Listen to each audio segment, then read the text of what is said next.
Hallelujah. Why don't you turn to your neighbor, give them a high five, welcome them to this service this morning. Amen, amen. Turn to the other one, give them a high five, welcome them to the service. Tell them it's good to see you. Amen, amen, amen, amen, amen, amen. Amen. In the presence of the Lord there is fullness of joy. Amen. I said in the presence of the Lord there is fullness of joy. Amen. You might have a reason to be sad today, but in the presence of the Lord, the Bible says there is fullness of joy. Amen.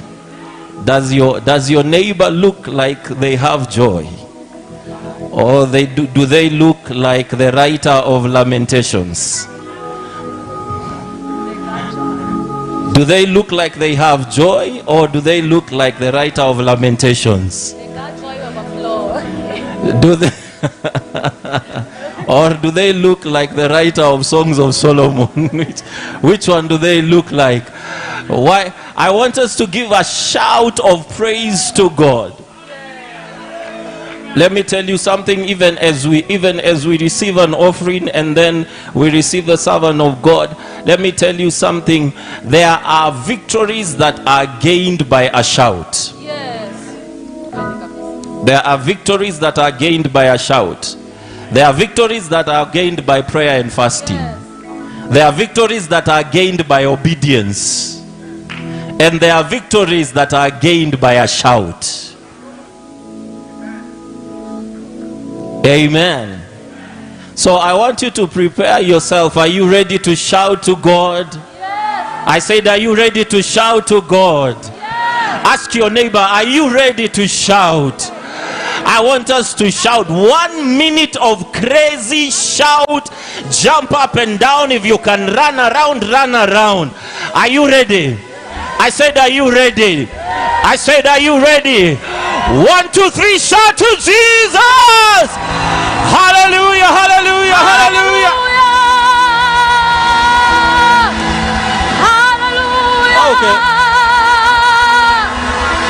Hallelujah! Wait a minute. Wait a minute, wait a minute, wait a minute, wait a minute. I've realized that I need to show you by example.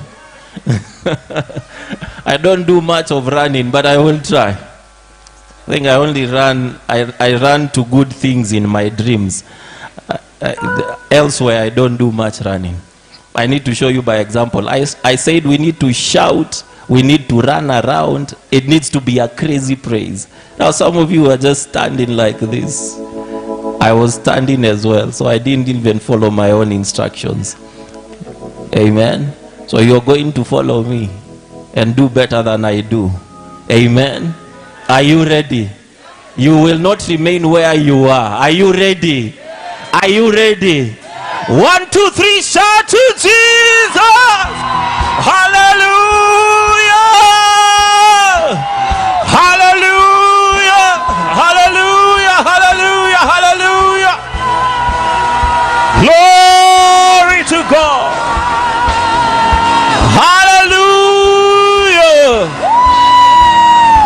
Amen, amen, amen, amen. Amen. High five your neighbor again as you sit this morning. High five your neighbor as you sit.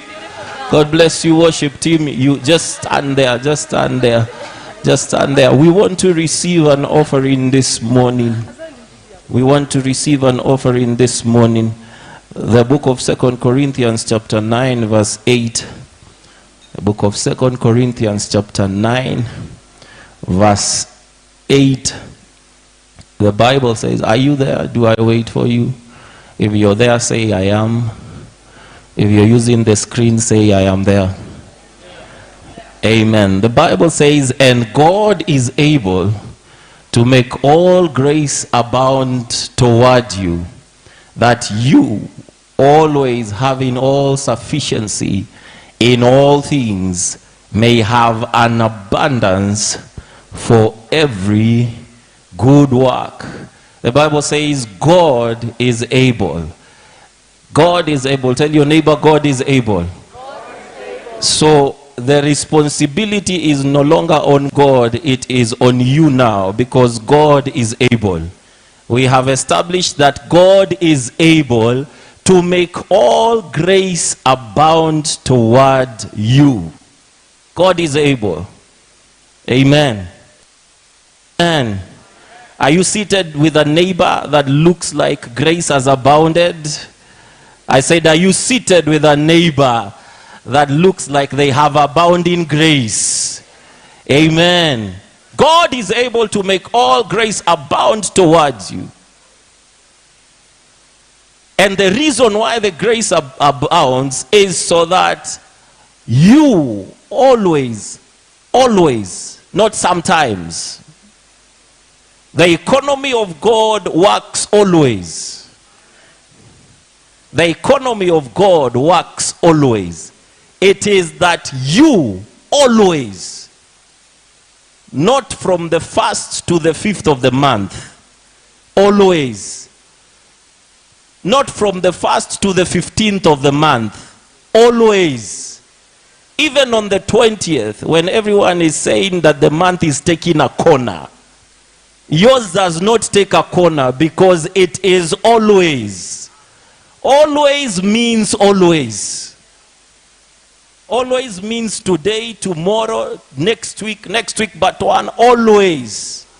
That you always, having all sufficiency in all things. In all things. Tell your neighbor, money is all things. Look at, okay, that one looks like they don't like money. Turn to the other one and tell them, money is in the equation of all things. Now, I'm not talking about love, I'm not talking about kindness, I'm not talking about faithfulness, I'm talking about money, because it is money I want right now. I want your offering. I don't want you as a living offering. I want your offering. That you always, having all sufficiency in all things, may have what? An abundance. Not enough, but an abundance.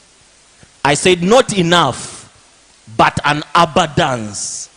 And this is why you need an abundance, because there will always be a good work. How many of you believe that this is a good work? Now, because we believe that this is a good work, I want us to get a good offering. An offering that looks like a good work. Amen? Amen? Amen. Get to your pocket right now, get an offering. If you're giving through your phone, the pay bill number is on the screen. The pay bill number is on the screen. It is 8264328. It's a till number. It's not a pay bill number. It's a till number. You're buying, what goods are we buying, Pastor Steve?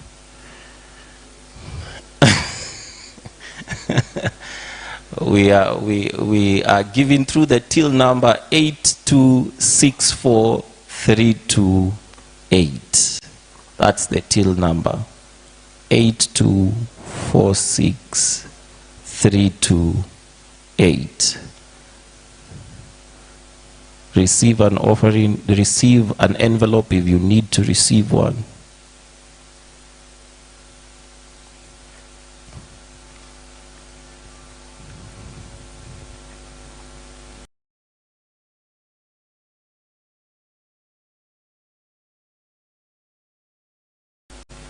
I hope those who have gone to your phone, you have not gone to WhatsApp.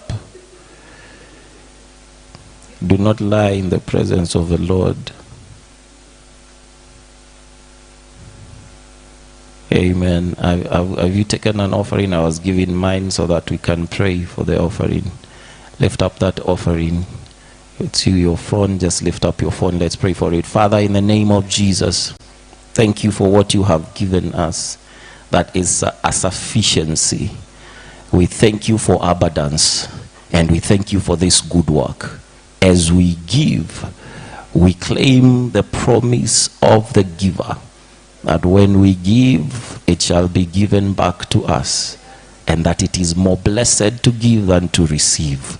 So today, even if we don't do anything else, because we have given, we are blessed. In Jesus' name we pray, and everybody said amen. Amen, amen, amen. Give your offering. Give your offering. The worship team, do you have something you can sing as we give an offering? Amen.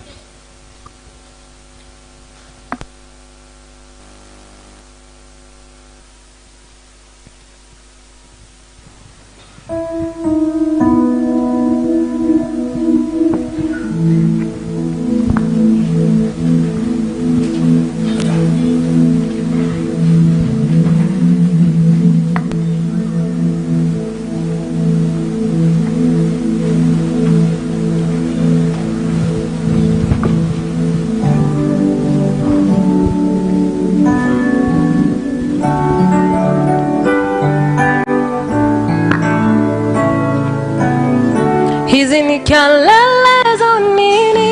Hizi ni kelele za ushindi. Hizi ni kelele za nini? Hizi ni kelele za ushindi. Mapigana vita gani? Amepigana Bwana, sio sisi. Mapigana vita gani? Amepigana Bwana, sio sisi. Hizi ni kelele za nini? Hizi ni kelele za ushindi. Hizi ni kelele za nini? Hizi ni kelele za ushindi. Mapigana vita gani? Amepigana Bwana, sio sisi. Mapigana vita gani? Amepigana Bwana, sio sisi. Mapigana vita gani? Amepigana Bwana, sio sisi.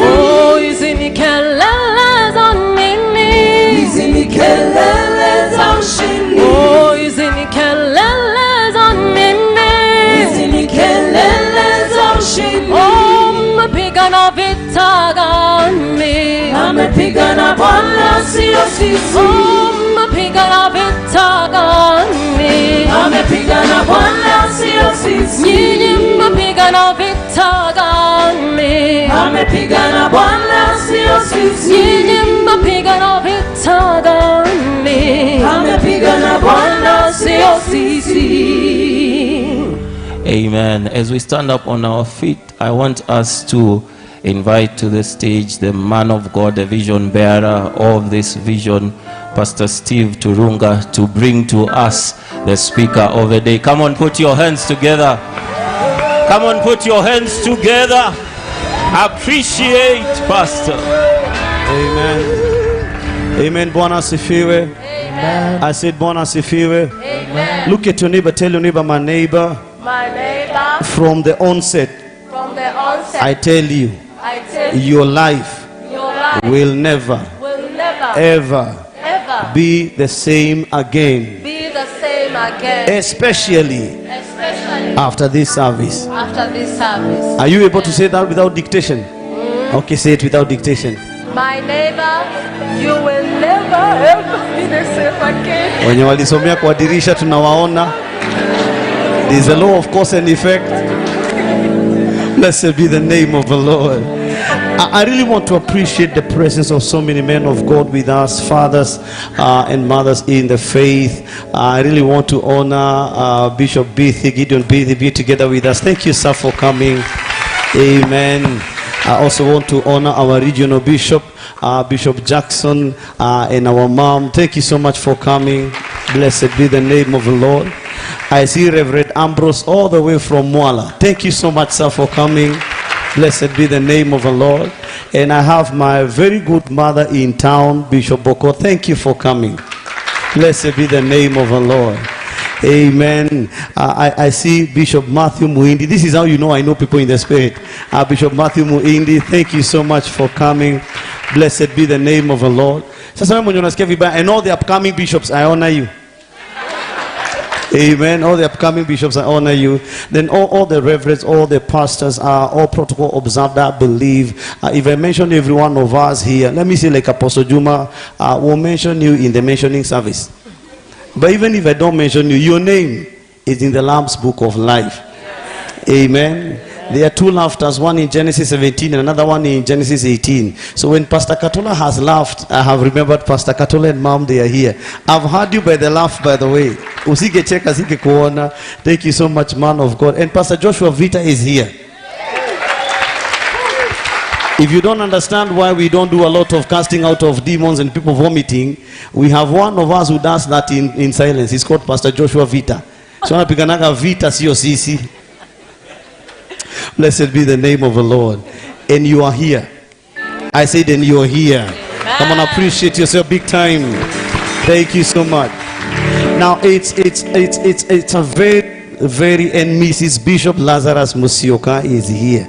I talked to Bishop in the morning, and he told me that you're coming, and it will be an error for me not to mention that we talked in the morning, and he told me that he is sending the helper. So the helper is here. Blessed be the name of the Lord. And Pastor Doreen is here. Blessed be the name of the Lord. And Pastor Doreen is here. If you follow my eyes, they are always deceptive. I don't look where I'm talking. Okay. It's such an honor. It's such an honor to have Bishop C.J. Atemo with us. Is a man I have followed for a long time without his knowledge, and one of the things that has really attracted me to his calling and the assignment of God upon his life is the soberness of his assignment. Because you see, most of the time we'll go to the extremes, and Ecclesiastes will tell us in 7:15 and 16 that we should not go to the extremes of this and the extremes of this. We strike a balance. And when I looked at Mark chapter number 16, down verse number 15 and 16, where Christ tells them that go ye into all the world, when I look at him, I look at someone we should follow. Amen. Because Jesus told them go into, not go to. He told them go into. I'm not very good when it comes to English, but I'm good when it comes to grammar. I'll see if I know what I'm talking about. But I'm not good with English, but I'm good with grammar. So he did not say go to all the world. He said go into all the world.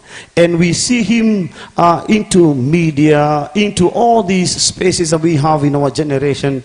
And whether we like it or not, there is another word. I told you I don't know English, I know grammar, Pastor Emmanuel. There is another word, it's called ambidextrous. I don't know what it means, but I think it means someone that can handle multiple expectations. That you can be this here and be that there without contradicting the integrity of who you are. So we've seen him in the marketplace, we've seen him in the media.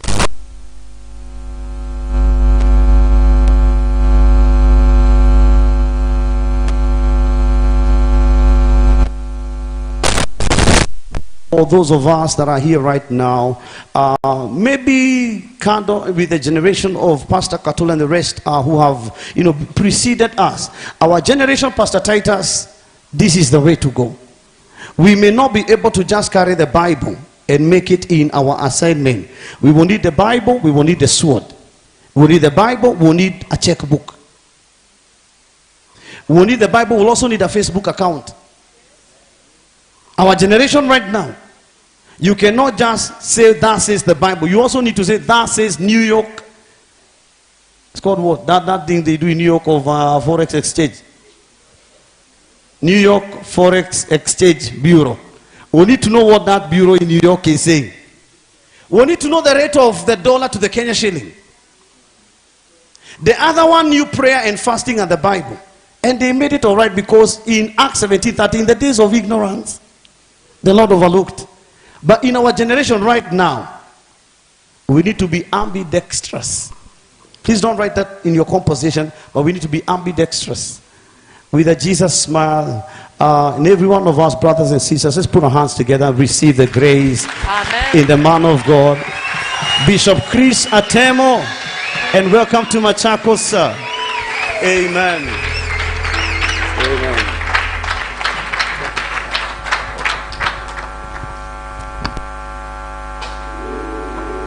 Glory be to Jesus.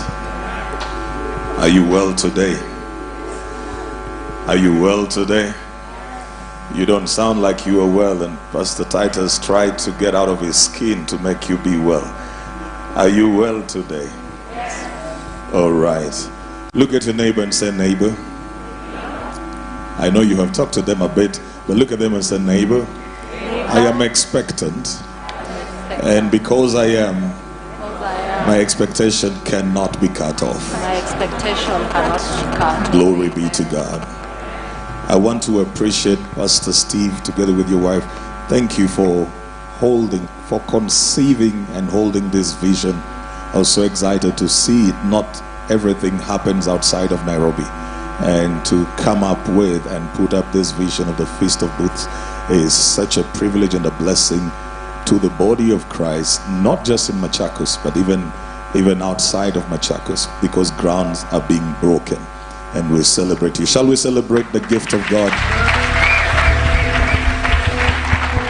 Now, I thought I came to a Holy Ghost meeting. Shall we celebrate the gifts of God? Come on, go ahead. I'm still going to try that one more time. There is a way we clap in church. There's a way we clap in corporate trainings. The scripture says, clap your hands, O ye people, and shout unto God with a voice of triumph. That's the biblical way for us to clap. Now let's go ahead and give God the glory for the gifts of God. Praise be to Jesus. Amen and amen. To my brother Pastor Titus, who, you know, we were talking about this and saying it's such a beautiful thing to have this in Machakos. I had to remind Pastor Steve that I also belong to Machakos. The kind of isolation that Syokimau goes through is not of God. We belong to Machakos as well. And it's such a blessing to be here. Much honor to all the ministers of the gospel, the fathers and the mothers of the faith and of the body. I celebrate.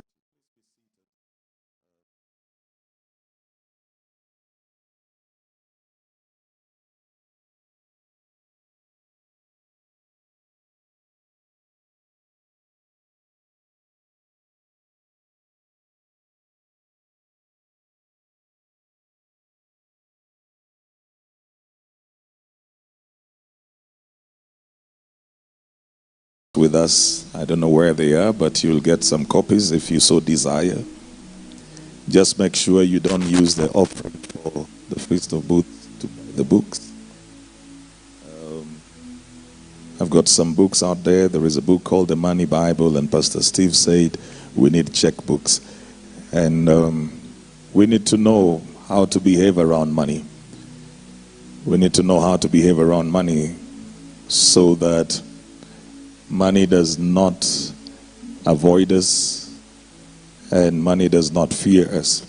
But there are biblical perspectives. I know each one of us here, and we couldn't have had this here if there was no financing to it. And sometimes you don't need an increase in the anointing, you just need an increase in resource. The anointing that is available is enough. There just needs to be more money so that the anointing is spread wider. And we need more money in the house of God. Glory be to God. So I've done this book, The Money Bible. I've done another book, Lions Uncaged, which is for men, but it's a book that all women should read. I've done a book called A Sound Mind. It is the promise from the scriptures that you should have a sound mind. If we're going to engage in the marketplace and everywhere, you need a sound mind. There's a book I've written called The Leprous Generals. This book is for everybody that sits in any position of influence. Naaman was a great general, but he had something that was eating him up. And each one of us who grows in influence has to deal with the things that have the capacity to bring us down. Then there is a book called Understanding Prophetic Dimensions, and each one of them will be available to you if you go to the desk. The book of Acts chapter 17. The book of Acts chapter 17. Praise be to God. Praise be to God. Acts chapter 17 from verse 1. Now when they had passed through Amphipolis and Apollonia, they came to Thessalonica, where there was a synagogue of the Jews.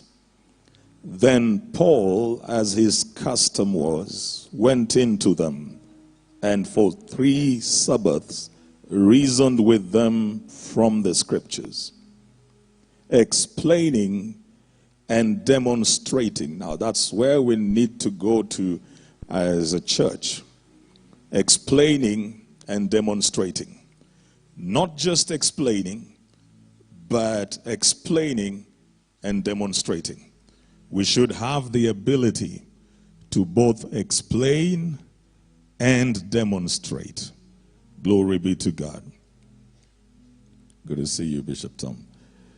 All right. So they were explaining and demonstrating that Christ had to suffer and rise from the dead, and saying, this Jesus whom I preach to you is the Christ. And some of them were persuaded, and a great multitude of the devout Greeks and not a few of the leading women joined Paul and Silas. But the Jews who were not persuaded becoming envious, took some of the evil men from the marketplace, and gathering a mob, set all the city in an uproar and attacked the house of Jason and sought to bring them out to the people. But when they did not find them, they dragged Jason and some of the brethren to the rulers of the city, crying out, these who have turned the world upside down have come here too. These who have turned the world upside down. What a report. These who have turned the world upside down, they have come here too. Now, Acts chapter 1, verse 6 to verse 8, and then we share from the Word of God.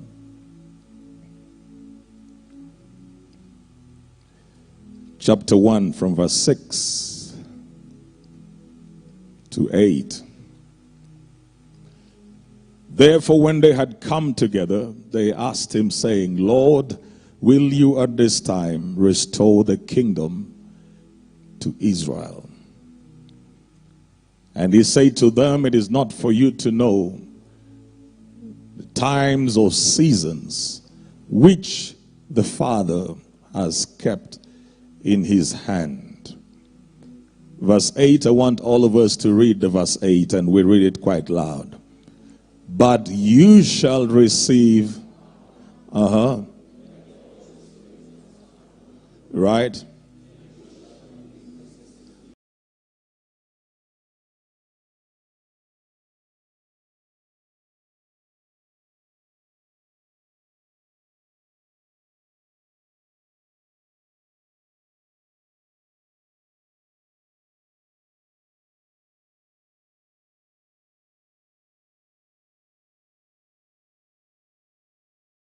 This morning to remind you that you received power. It's for you, it is not you shall. For you, it is you received power. So the question then, and that's the title of my message today, the question then is, what are you doing with that power? Because God is not a man that he should lie. Neither is he the son of man that he should change his mind. The scripture says that in Numbers 23 and 18 and 19. He says, has he promised, shall he not do it? Has he said it, shall it not come to pass? If God says that you receive power when the Holy Spirit comes upon you, then in the day you received the Holy Spirit, you received power. You didn't receive it by feeling. And for some people, you felt something, but the feeling was not the evidence of the power coming to you. While Paul was writing to the Galatian church in Galatians chapter 3, and he says, O foolish Galatians, who has bewitched you? Having begun in the spirit, do you now want to finish in the flesh? And he says, when you received the Spirit, did you receive the Spirit by the works of the law or by the hearing of faith? There is how we receive the things of God. Our salvation itself is a function of hearing, believing, and then proclaiming it. He says in Romans 10 and verse 9 and verse 10, he says to us that if anyone will believe in their heart the Lord Jesus, that shall be counted to them as righteousness. And then when you confess it, it becomes salvation. Because with the heart we believe, and it is counted as righteousness. And then with the mouth we confess, and it becomes salvation. Everything around God is received by faith, including your salvation. In Ephesians chapter 2 and verse 8, it says, by grace are we saved through what? Through faith. By grace are we saved through faith. Without faith, we would never have accessed the grace of God. By grace are we saved through faith, not by works, lest any man should boast. We had to believe for us to be saved. And we had to believe for us to receive anything. All things that we receive from God, we receive them by first believing. Everything that we receive from God is first received by believing. Jesus at one point had this conversation with the Pharisees. They came to him in Luke chapter 17 and around verse 20. They say to him, how will we know when the kingdom of God has come? He said, the kingdom does not come by observation. Neither shall you say it is here or it is there. He says, for the kingdom is within you. If the kingdom is invisible, then for you to get into it, you've got to get in by faith. Because you cannot access the invisible by walking by sight. In 2 Corinthians chapter 5, and then it says in verse 7, we walk by faith and not by sight. We don't go by the things that we see. We go by the things that we do not see. Hebrews says that in 11 and verse 3. He says, through faith we understand that the worlds were framed by the word of God, and the things that we now see came from things that are not visible. We can only receive them from the invisible because we first believe. And so when you receive the Holy Spirit, you received power. And you have to believe that when you receive the Holy Ghost, you receive power. Sometimes we make it look like after you have received the Spirit, then you need to have another encounter to receive power. But power was vested in the Spirit, and it rested on you the day that you received the Holy Ghost. I wish I had believers talking to me in this place. In Acts chapter 19, Paul was coming through the upper coast of Ephesus. In around verse 2, the scripture says, while he was coming through the upper coast of Ephesus, he found some believers. These believers were the disciples of Apollos. Now, if you go back to chapter 18, you will find Apollos was a teacher who the scripture says he was mighty in the word and he was accurate. But then he had to be taught by Priscilla and Aquila the more accurate way, because he had not understood the baptism of the Holy Spirit. So while Paul was passing through the upper coast, he found these people and he said to them, did you receive the Holy Ghost when you believed? And they said, we have not even heard that there is any Holy Ghost. One of the things that we are living with today, which is quite dangerous, is that we are raising a lot of believers who have never even heard that there is any Holy Ghost. And if they have heard about the Holy Ghost, they have a very religious version of who the Holy Spirit is. And their idea is he comes into church, and when we leave church, he remains in church. Their idea is that the Holy Ghost only comes in when what we call the anointing is flowing. And they never imagine that they need him in the boardrooms. They never imagine that they need him in their homes, their houses, and their businesses. I was speaking one time, Pastor Steve, at the men's market, the men's business forum for Apostle Juma. And I say to them, your greatest business partner is the Holy Spirit. The scripture says in 1 Corinthians chapter 2 and verse 11, no one knows the mind of a man except the spirit of a man. Even so, no one knows the mind of God except the Spirit of God. For the Spirit searches the innermost part, even the deep things of God. Now, if I want to do things, if I want to do business, and I need the mind of God, nobody knows that mind better than the Spirit of God. God never meant for us to receive the Holy Ghost to have goosebumps in church. Glory be to God. I feel like coming down here, Machakos. How are you doing?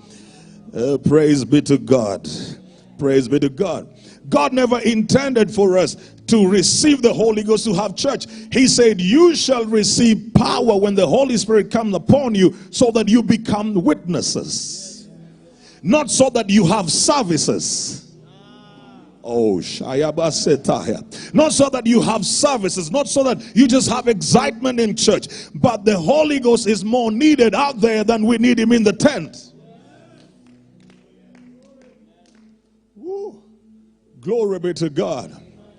They said, we have never even heard that there is any Holy Spirit. And there is a certain adulteration of the ministry of the Holy Ghost, because we only think that the Spirit is in a place when people fall and roll. So the understanding of the Pentecostal church is when you teach, there's no Spirit. Oh man, I'm going to keep on trying this. But Bishop, the scripture says the Spirit knows the mind. The Spirit knows the mind. The Spirit knows the mind. The Spirit is intellectual.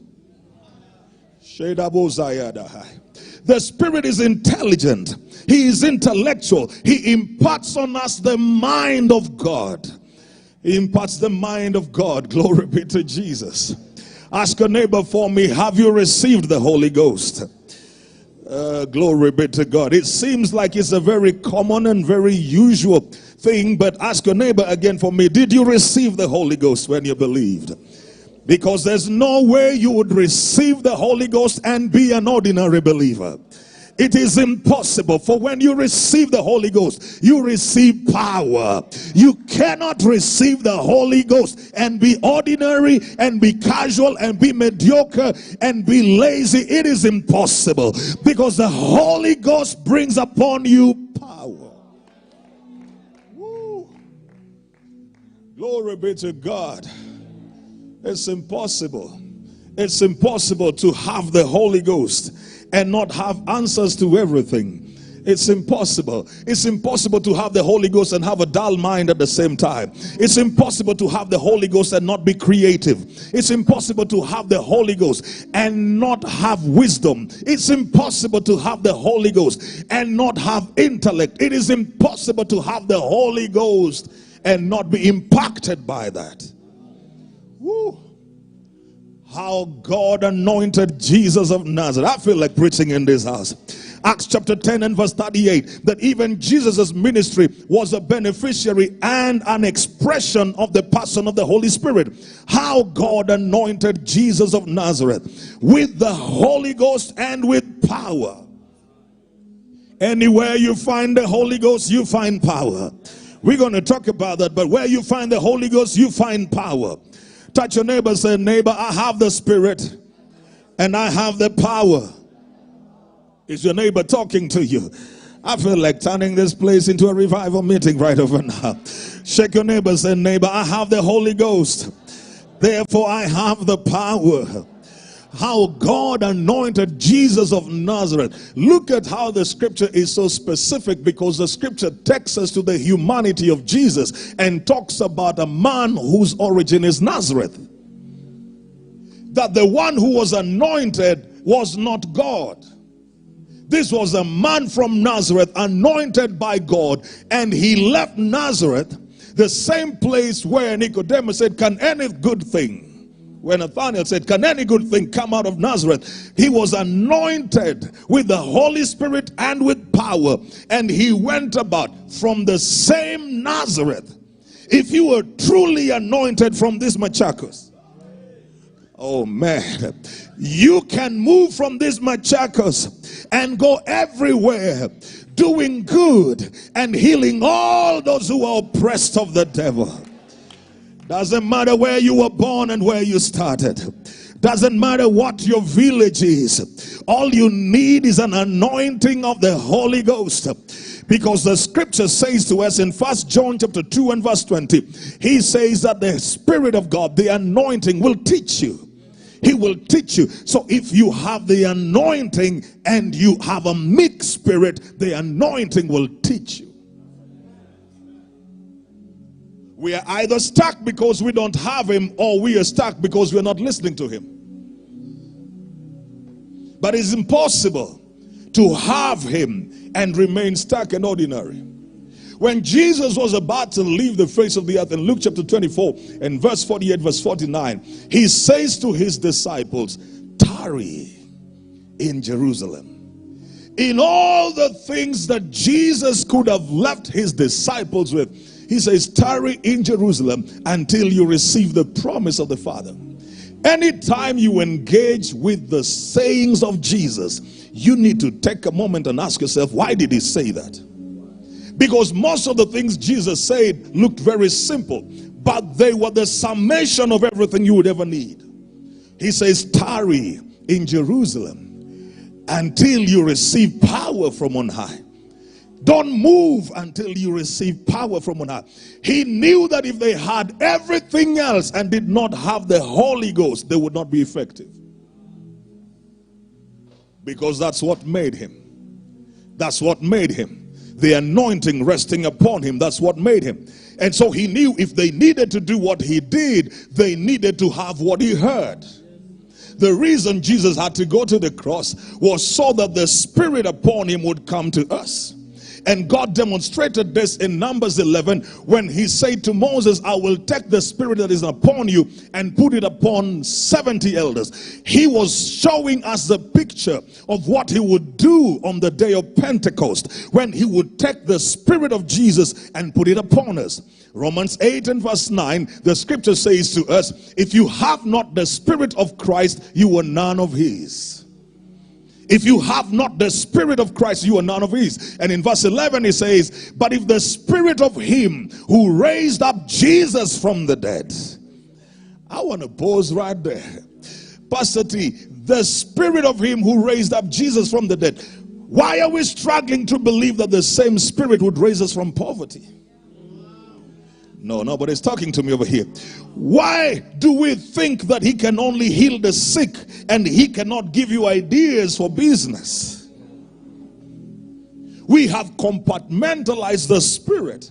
He says the same Spirit will quicken your mortal body. If you have the Spirit of him that raised Jesus from the dead, oh man, you don't even need a healing line. The same Spirit that is within you will heal your body, which means when you receive the Holy Ghost, you received an internal healing system. My God, you can literally heal yourself. But the problem is a faith problem. We don't believe it. You can literally heal yourself. You can speak to yourself and say, be well. And you shall be well, because the Spirit of him that raised up Jesus. Question, who called Jesus from the grave? Lazarus needed the voice of Jesus to say, Lazarus, come forth.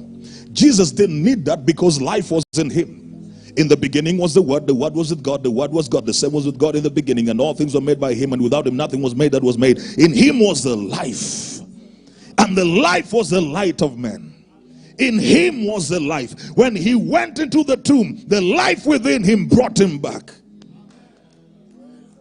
I'm going to keep trying in this. Life in him. Life was in him. The life. Now, we live in a better dispensation. Elisha lived in the old covenant, which had lesser promises.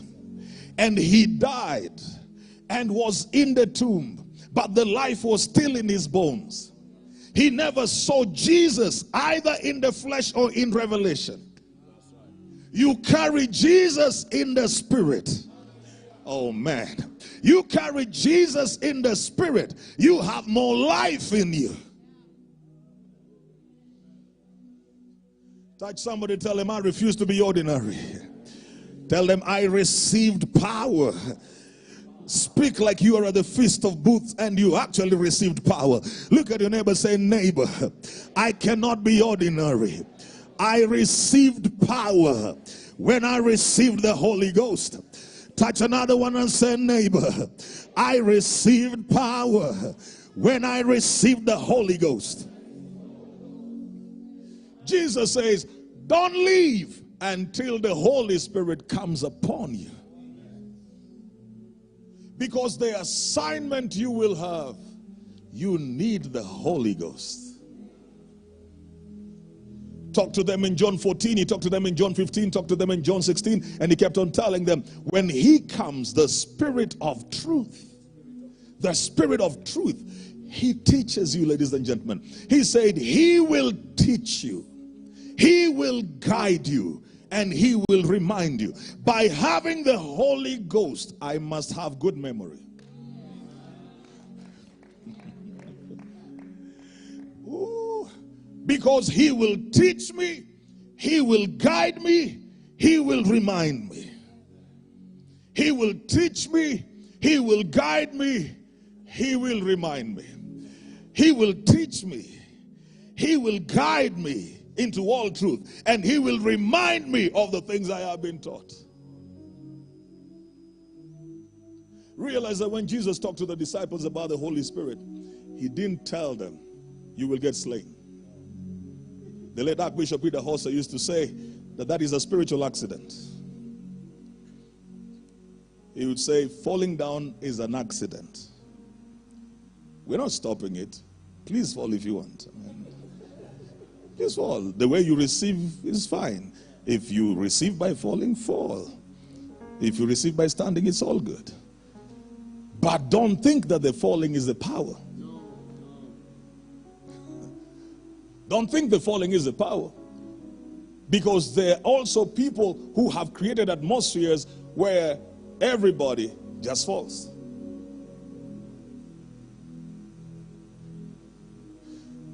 All right. I don't want to spoil. But do you know even the houses of God that we have spirits that control them? There are spaces you walk into and you see a certain behavior, nearly with everybody. And then you move them from there and take them to Bishop Tom Ocholi's church where they just teach, and you will not see them manifest anything, and they'll get blessed. You won't hear who let the dogs out, boo, boo, boo, on the other side, because there's nothing like that there. It is a culture. We should not think that culture is anointing. We shouldn't think that culture is anointing. Glory be to God. In fact, it is not recorded anywhere. By the way, I want you to fall in my next session. I need you to fall so that there are photos that you fell. Yeah, praise God. But there is nowhere it is written that anybody fell in the meeting of Jesus. But they were lifted. In Luke chapter 5 verse 17, the scripture says that the house was filled. The Pharisees, the doctors, the teachers of the law were in the house. And Jesus was teaching. And the power of God was present to heal. The power of God was present to heal. Now, listen to me, ladies and gentlemen. Most of us are first psychological before we are spiritual. And that's why for you to get into the place of the Spirit, we have to work on your psychology. We have to help your mind to come to the place where your spirit will receive. But the psychology of it has no power. That was supposed to hook you into the place of the Spirit. Somebody can spend a whole 1 hour making everybody just do high five, find another one, tell them fire, fire, fire, fire, yeah, fire, say yeah, say yeah, say yeah. And then you realize the content was 15 minutes. The shouting was 45. You ask the people, they say, my goodness, what happened in that tent has never happened anywhere else. But if you really look at what deposit was put in, and I am a shouting preacher, I am. You look at the deposit, you realize it was 15 minutes. But the psychology of it helped them to think it was spiritual. Shout out, I received power. I can't hear you, I can't hear you. Say, I received power. Look at somebody else and tell them, I have power. Woo. One man tried to talk to Jesus. He said, Jesus, why are you not talking to me? Don't you know that I have the power either to set you free or to get you jailed? When he talked about power, Jesus had been quiet the whole time he was being accused. But when he talked about power, nobody's talking to me here. When he mentioned power, Jesus said, listen to me. You would have no power apart from it is given to you from above. Because once I heard, once the Lord has spoken, twice have I heard that power belongs to God. Power belongs to God. And he gave the power to us through the Holy Spirit. You're a carrier of power. Doesn't really matter where you were right now. If that power within you, Ephesians 3 and verse 20, now unto him that is able to do exceeding abundantly far above all that you ask or think, according to what? The power that works in you. If you activate that power, ladies and gentlemen, there is absolutely no limit to what God can do. Absolutely no limit. This is a man activating power. Activating power. Praise be to God. Now the power in your belly is greater than the power in your bank.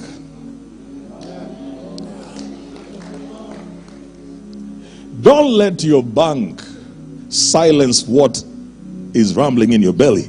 Jesus said, out of your belly, not out of your bank account, out of your belly shall flow rivers of living water.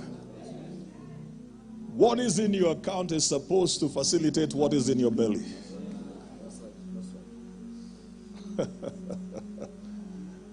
Find a man who has faith flowing from their belly and they have nothing. Then find another man who has all the money and has nothing in their belly.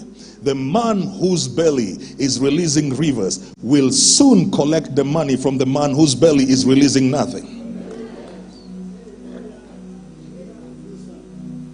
You are here because a man released whatever was in his belly. Glory be to Jesus. You realize Jesus walked the face of the earth, and just by that anointing, wherever he went, he would say, tell them the master has need of that donkey. And they would bring it. He says, go and find me an upper room. Tell them the master has need. And then they would set it up. You don't have a money problem. You have a belief problem. You are struggling to believe that when you receive the Holy Ghost, you received power. That's what you're struggling to believe. That when you receive the Holy Ghost, you receive power. This is why we're even losing miracles, and we say, God restore the days of the miracles. When were they taken back? When did he take away the days of miracles? Because the scripture has not been edited. He says, these signs shall follow them that do what? Believe. He has never withdrawn the signs. The Holy Spirit has never ascended to go back to heaven. Everything that was given is still here. But we are struggling to believe. He said, you shall lay hands on the sick and they shall recover. We're struggling to believe. So we don't see miracles. We don't see signs and wonders. We're struggling to believe. So we have found ways to put anesthetics to the supernatural. Oh, you know, just believe it and God will do it in his own way. Because we are afraid of being witnesses. We were in Narok with Norman. No, you were not there the Friday night. I was in Narok, and this old man came in calling people to pray over them, and this old man came in and his right eye could not see. So when I called the sick, he came in and he said, my right eye does not see. I stood on the word. It's not that there's any stranger fire that was on me than on the other ones. I said, the same God who does the other things. And I laid hands on him, said, shut your eye, the other side. And he started saying, Naonambali. Because the power is still here. He has never withdrawn it. I'll talk about marketplace a little bit. But he will tell you, we go into different places. We see miracles that happen. One of my daughters in church was due for a surgery. I wasn't even preaching. I was preaching in a certain church, so I came in to release the preacher. While I was walking out, got to the sound booth, on my way out, she tells me, pray for me because I'm scheduled for surgery this week. I say, can we cancel it? The service was over. She said, yes, sir. It got cancelled. We didn't need a pulpit. We didn't need a microphone. Because the day you received the Holy Ghost, my God have mercy, you received power. I could give you 1,000 testimonies of the things that God just does like that. Glory be to God. Touch your neighbor, say, activate the power. Look at another one again, tell them, activate the power. Look at another one again, tell them, activate the power. One of the things that the fathers did, and we're redigging the wells of the fathers, one of the things they did, Pastor Titus, they didn't wait for a PA system to go and dig the wells. Right now, every young man wants to have a whole full set PA system, air-conditioned buildings, fine seats before they start a church. Those men went into dry places, began to preach with nothing, and turned the places into well springs of life. Glory be to God. So now we're raising a generation. If they don't have the money, they can't do anything, because they don't have faith in God. Jesus said in Mark 11 verse 22, have faith in, not in your congregation, not in the people gathered around you. Have faith in God. Praise be to God. Jesus said to his disciples, do not move until you receive power, because for the assignment you have, you will need the mind of the Holy Ghost. You will need both the wisdom and the power of God. And then you will be witnesses to me everywhere that you go. When we sit in the various places that Pastor Steve was talking about, one of the greatest testimonies that I have, there's a lady who was one of the most vulgar radio hosts on Hot 96 and on Twitter. One of the craziest of them. And we would meet at Citizen TV in the morning for the talk shows. She had all kinds of wounds and traumas, and so she would project them. And then somewhere along the line, 2019, the crossover, she sends me a message at about 1 a.m. And she says to me, CJ, I want to wish you a happy new year, and my prayer is that this year I will join your church. So she was writing to me from a club. When I first started going, I had preachers who would be critical, and they would be wondering, why is that man sitting with the man who is running 10 over 10? Because the church wants to stay around people who are clean. Because without the power that we have, so we think if you sit with somebody who's doing something, they will influence you. What about you influencing them? No, you're not talking to me over here. What about you influencing them? If you can lose your salvation by sitting in a bar, you are not saved. Jesus never lost who he was by where he was. Even in the grave, he was still Lord. Even on the cross, he was still King. No matter where you put Jesus, he was the same yesterday, today, and forever.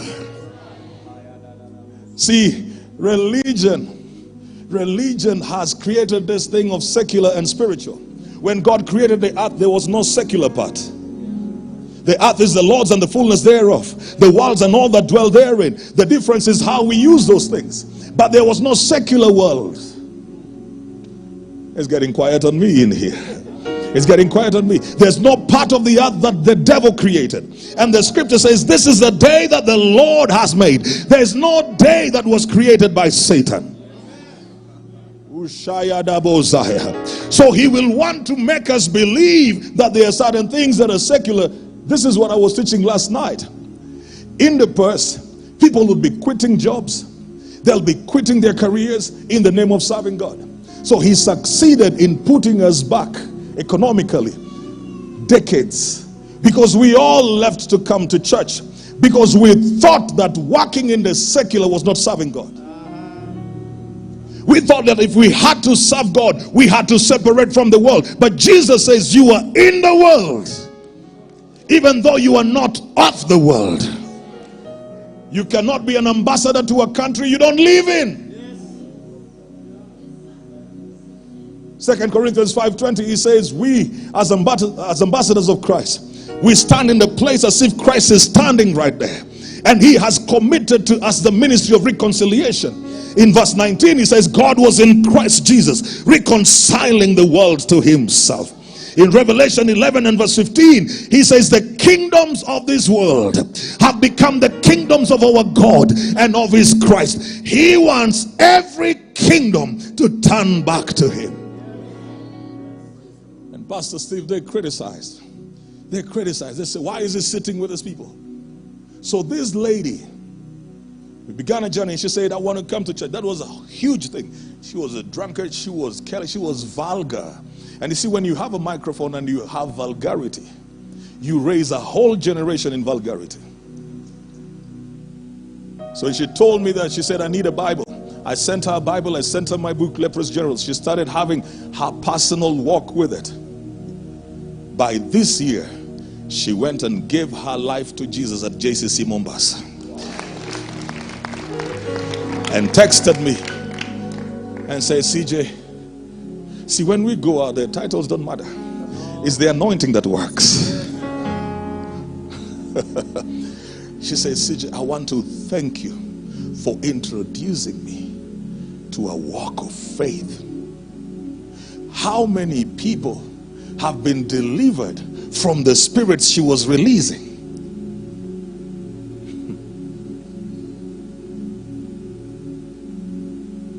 The gentleman who was doing 10 over 10 have dedicated his babies. We've worked for 4 years into a transition, and he said he's only doing, now in a new station, he said at most 1 year. Because over this time, he's been walking towards, and he's told me, I want you to mentor me back into ministry. You can sit in church and criticize, or you can go out there and release the power.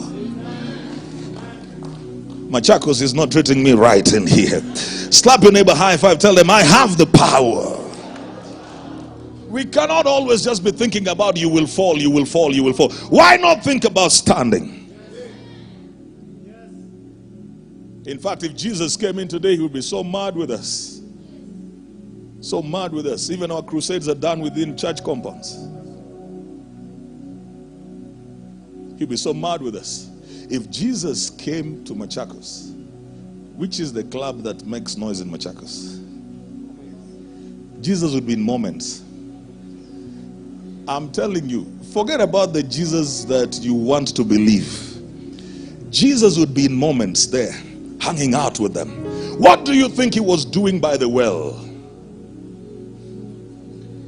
First of all, he sent away his disciples. He knew that a woman was coming to that well who had had 5 men, and currently there was a 6th one. You're not talking to me. What if Jesus lived in the day of the bloggers? And he has sent away the disciples, and this woman is coming, and Jesus sits there, and he's the one who began the conversation. Screenshot, it is Jesus who texted first. Am I even in the right place in here? It's Jesus who texted first and said, give me water.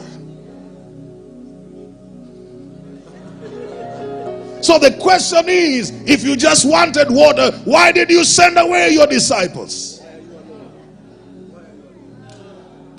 You're not talking to me in this place. Shake your neighbor, say, I have the power. Woo, glory be to God. And the woman says, how is it that you, being a Jew, speak to me? I'm a Samaritan. Jews never talk to us. Then hear the lyrics of Jesus. If you knew the gift of God. See, the only reason why you interpret it religiously is because you found it in the Bible. Put it in the context of a man and a woman meeting by the well. And the man is saying, if you knew the gift of God. And remember, Jesus was flamboyant. That's why when they were trying to fight him over the cologne, he said, the poor you have always. Jesus didn't wear a cheap cologne. If you walked into this place, all of you would open your eyes.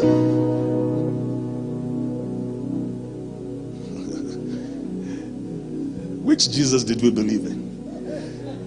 Most of the ministry of Jesus was by the beach. That's why John got offended. John said, go and ask that guy, are you the Christ, or should we look for another one? Because you're not living like Christ.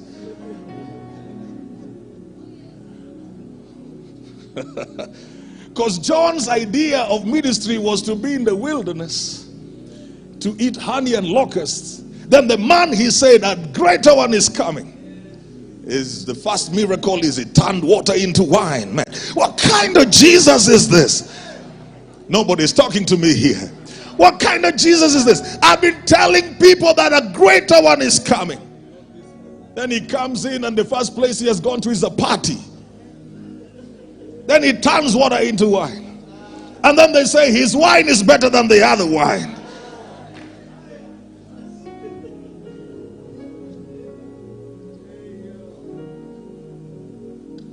He would not be where we sit. He would be with the people we don't like. The ones who, when they walk into church, the ushers give them a shawl.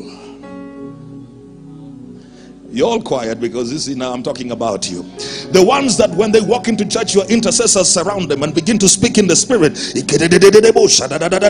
So this person is new to church and is wondering, why are they around me? And they feel unwanted and they walk out, never to come back again, because they come in and they're treated like suspects. We are praying, we pray. Ladies and gentlemen, the day revival will hit. The day revival will hit. Pastors will resign.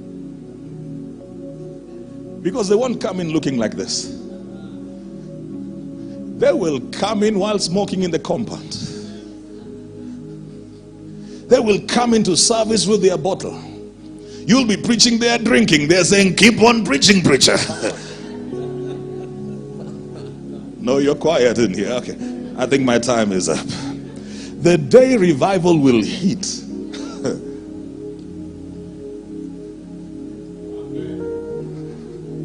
We're not looking for revival. We're looking for members who have been cleaned elsewhere to join our churches because they know how to tithe.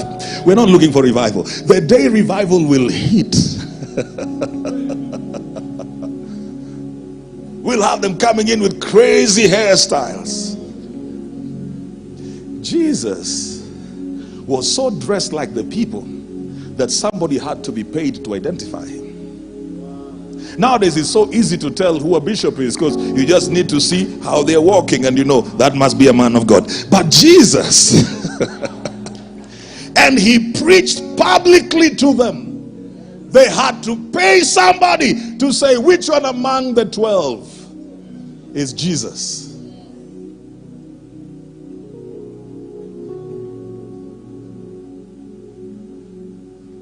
We have too much religion. Too much religion.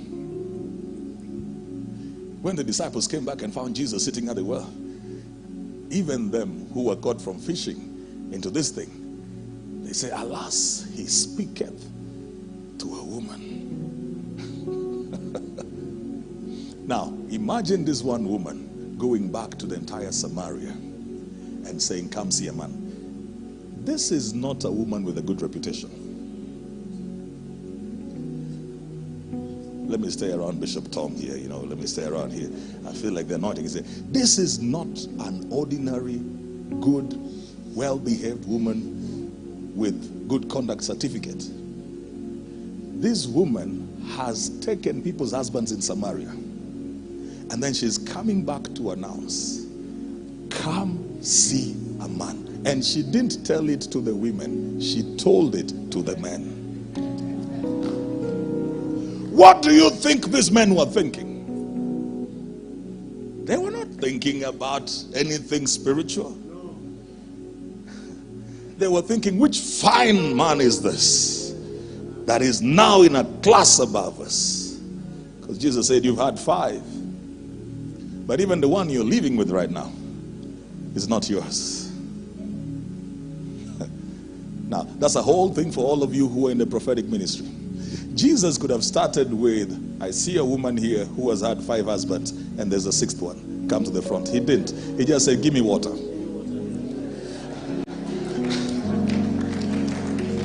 Slap your neighbor, say, I have the power. The reason we are not effective out there is we are too spooky. We don't have the language for the Samaritan woman. He knew everything about her.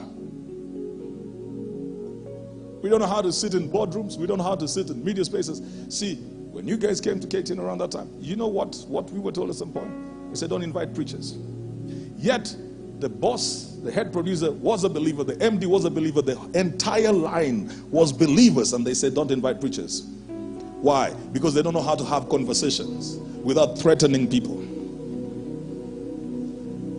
No, this is what the Bible says. The Bible becomes offensive. We don't have the language for the people. Oh, now you see you're preaching compromise. No. If it was compromise, it would have no results.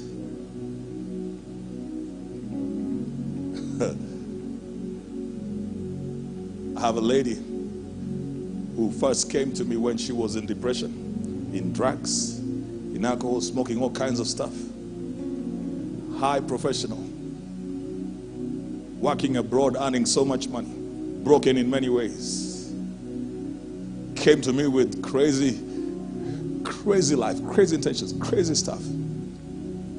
Tried all the psychologists abroad, and this one is a doctor, and tried all of them and could not get help.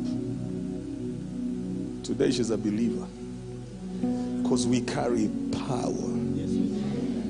When she talks to me, she never uses bishop or anything. She says doc. She says, because you treated me. That's a doctor. And she says, you are my doctor.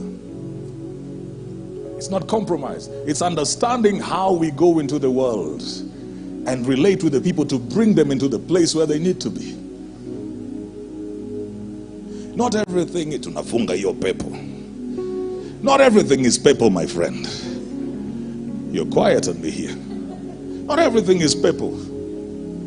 Your children will dress up in a certain way, Bishop Top, and you just allow them to grow, and then they will grow out of it.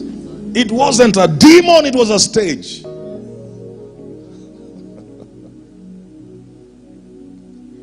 Praise God. In Acts 17, let me finish up, so that nobody is offended. Praise God. In Acts 17, Pastor T, these men that Jesus said, you shall receive power, they didn't have what Pastor Steve said. We have Facebook, we have checkbooks, we have Twitter, we have all that. They didn't have that. They only received that which they were given, which was the Holy Spirit. And in Acts 17, a witness is given. They have turned the world. My goodness. Just with the Holy Ghost, they turned the world upside down. You have education to the top of it. You have work to the top of it. You have networks to the top of it. You have knowledge, exposure to the top of it. You have preachers over time. You have the Bible with you. They didn't have the Bible. And yet we cannot even turn around our homes, leave alone the community. We can't even turn around our homes. Zechariah 8:23, the scripture says, in that day shall 10 men come out of the nations, and they shall hold a scatter of him that is a Jew, and they will say, we have heard that God is with you. In Isaiah 2 and from verse 2, he says, in that day the mountain of the Lord's house shall be exalted above every other mountain. And people will come from every nation, and they will say, come, let us go to the house of the God of Jacob, so that he may teach us his ways. The house of God is the ground and pillar of wisdom. That's what Paul says. If I delay, while writing to Timothy in 1 Timothy chapter 3 and verse 15, he says, if I delay, I write to you so that you may know how to behave in the house of God, which is the ground and the pillar of truth. When people are seeking solutions, they should be seeking solutions in the house of God. When they are looking for people to employ, they should not be advertising. They should be sending letters to churches. Yes.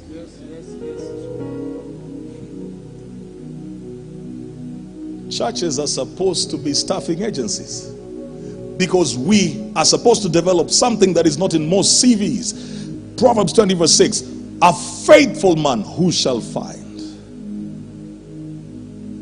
So we're supposed to instill something that is higher than just the skill set that everybody else has, and that is faithfulness.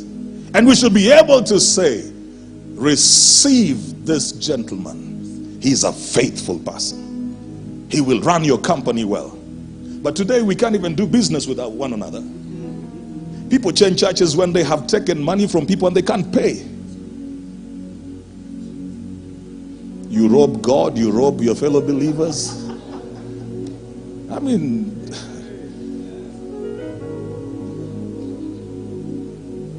you don't pay tithe, you don't pay loans that you've taken from people, you change numbers, you leave WhatsApp groups, you block people. So all we are left with is a shouting service. But there's nobody to produce, to send out into the world, to affect the world. We have no witnesses. We have no witnesses. And even those of us who are working, you're the first one to leave, you're the last one to come in. Your reports are always late. And then your photos are seen in church services. So the mind of your boss is that it is the church that is making you behave the way you're behaving. Jesus in Mark 1:35, the scripture says, he rose early, as was his custom, and he went out to pray. Early. Yet the same Jesus in John 9:4 says, I must work the works of him who sent me while it is day. Night cometh when no man shall work. So he rose up early to pray, and he still worked during the day. Prayer is not a substitute for work.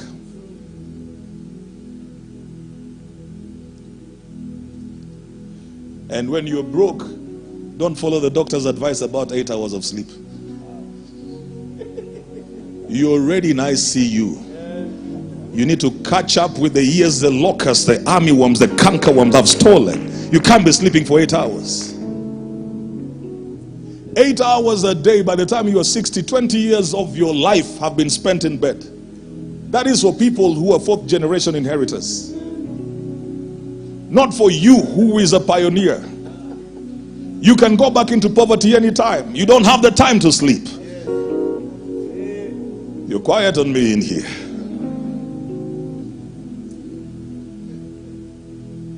The world is ruled by people who have red eyes, which means they don't sleep enough.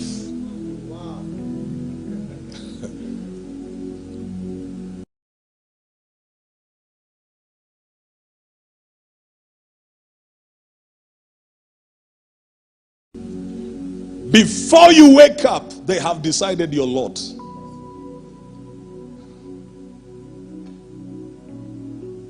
So you pray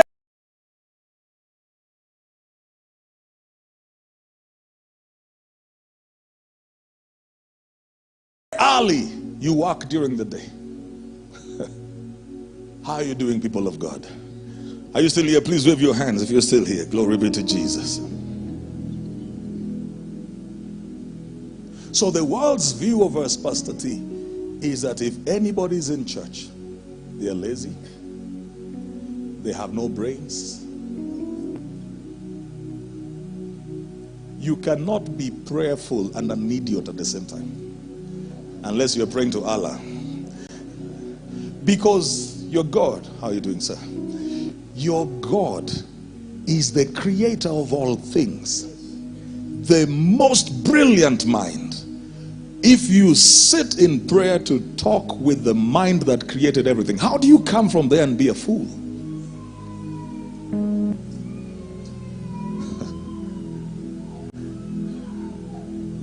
How? We started a school of leadership years ago, 2014. The entire curriculum was from the Bible. It is not a Bible school, it is a school of leadership. You look at the curriculum, it is postgraduate material, literally, from the Bible. Precepts from there. The Holy Ghost directed me into spaces in the Bible that I learned about leadership. Postgraduate material. When I went to my master's class, I looked at the thing and said, but this is what I've been teaching. One lady who attended our class in 2020, and then she went on, she's a medical doctor as well.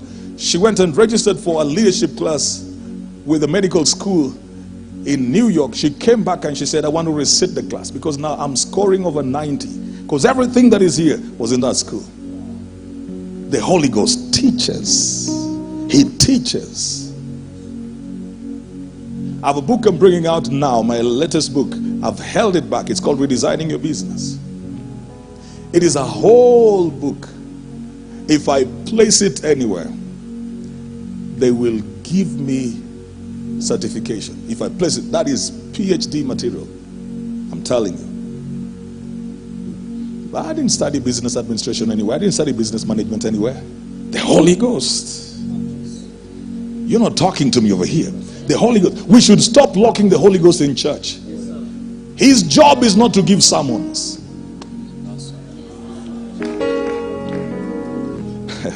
We must really be thinking so low of the Holy Ghost to think the only thing he wants to bring is a sermon. He wants to take over banks with financial systems. There's been a whole issue about the economy and the taxes. But see, if we really raised Josephs and Daniels, they would not go to status for handouts. They would go to hand out policy papers, strategic missions on how to bring down the cost of living. It's getting even more quiet. Have you noticed that when the campaign period is over, people don't pay attention to church? Where did you see Muslims gathering everywhere praying for political people? But when the time for the dividing of the bread comes, they get more than the church. Because according to these people, you are prayer machines. Nothing else to offer. So when there is need for intercession, if I annoy you, it's okay. When there's need for intercession, they bring the church. When they want to give out positions, they bring the Somalis. They'll give them DCI, they will give them DPP, they will give them Ministry of Defense, they will give them all of that. Show me which one. All right. We can say that there was a fallout in the previous regime. Take me back to 2013 when they were together. When the name Jubilee was crafted from churches. There were 16 cabinet secretaries. 4 were Muslims. 25% of the cabinet before there was a fallout were Muslims.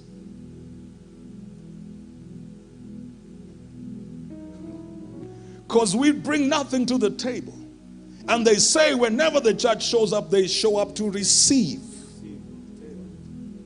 When the Hindus go there, they go there to give something. When the Muslims go, they go to give something. So they become stakeholders. We carry buses with everybody. You are given 50K, you begin distributing money. What kind of nonsense is this? Lay hands on your neighbor, say, you have the power. Nobody's talking to anybody right now. You have the power. Woo.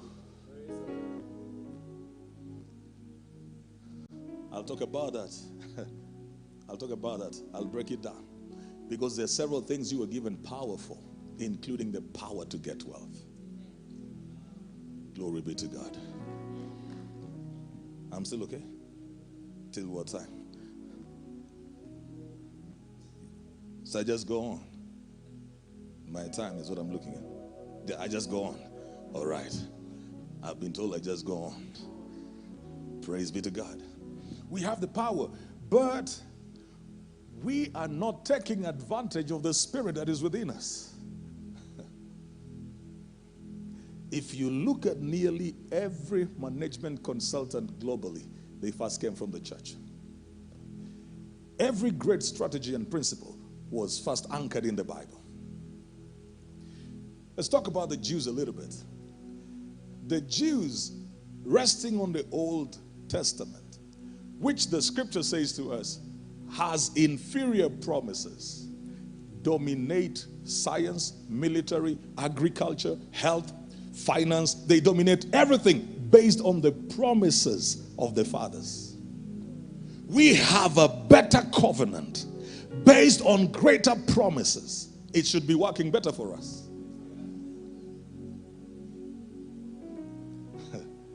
When Jewish children are being raised, they are taught several things. One, they are taught that knowledge is portable wealth. Knowledge is portable wealth. So the intake of Jews into universities and institutions of higher learning is very high, because they believe that knowledge is portable wealth. Part of that is because as they kept on moving from place to place, they never really thought they would have a place. So if they come to work for you, Pastor Steve, what you would find generally, you'll never find a second generation blue-collar job Jew. They learn the skills. They learn everything they can learn from you. And then they go and start their own. So they believed in the power of both education and entrepreneurship.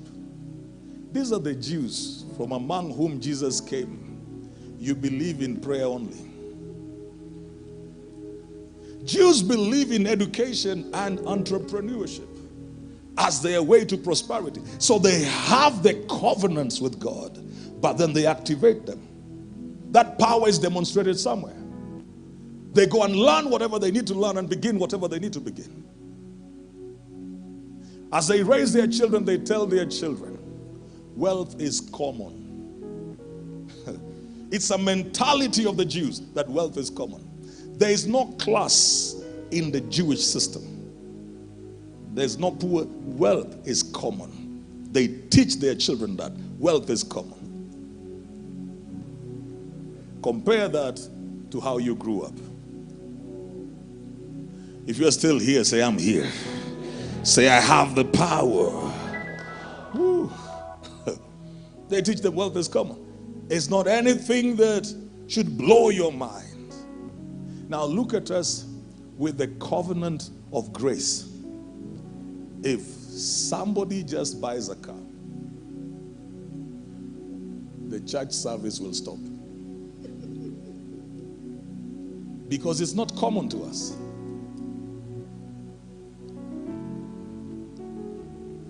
How are you doing?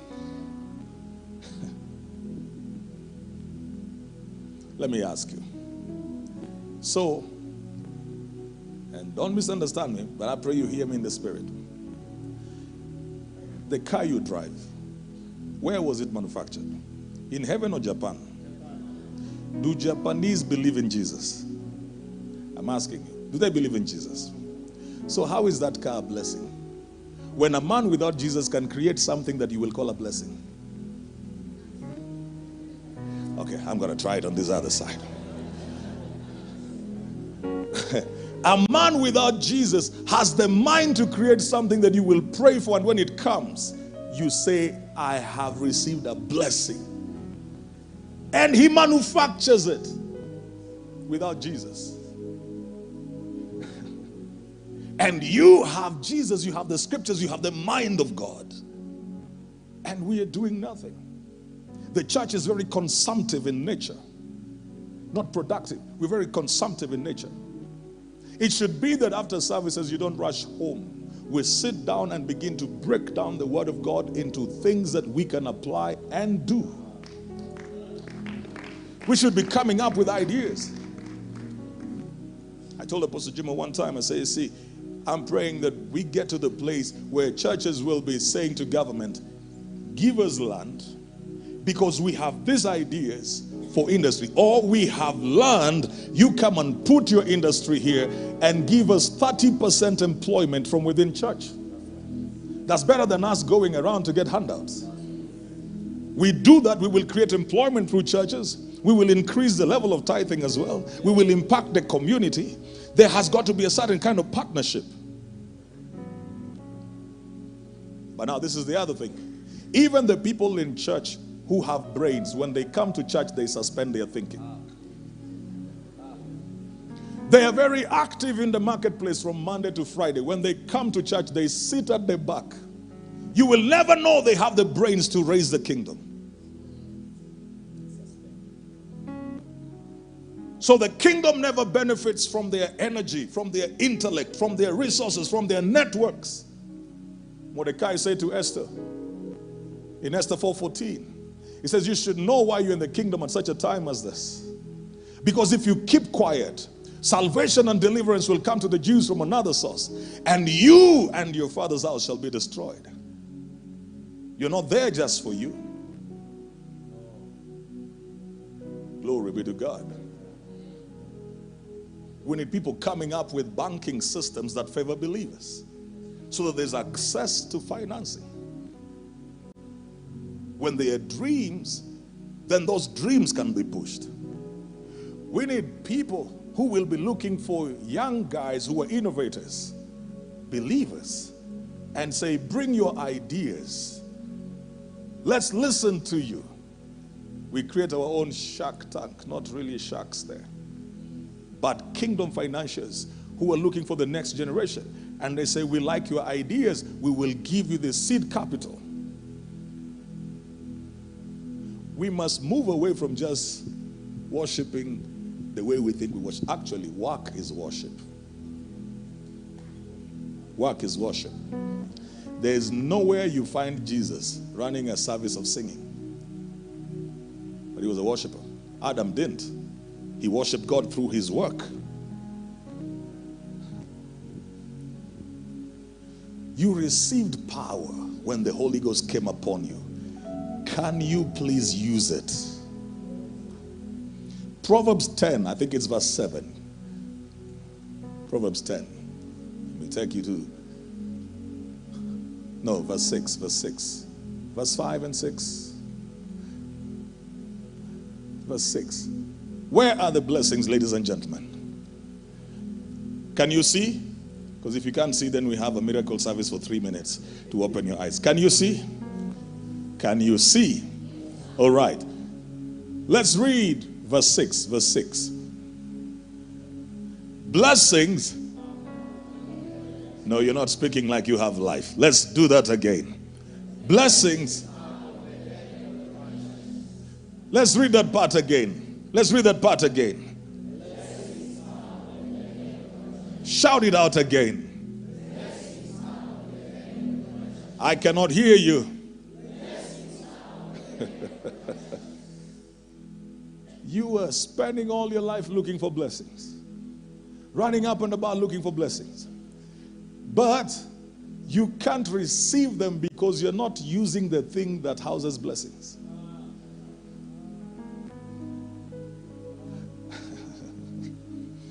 Let me try it on this other side. You cannot receive blessings without using your head. Blessings are on the head, the righteous. Give somebody a high five, tell use your head. Please touch everybody around you, tell them use your head, use your head, use your head. Ah, yara shira bakaseta.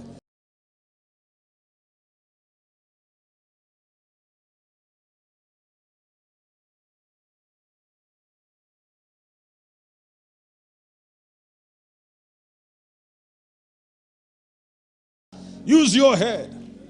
Use your head. When you come from the place of prayer, your mind should be clear.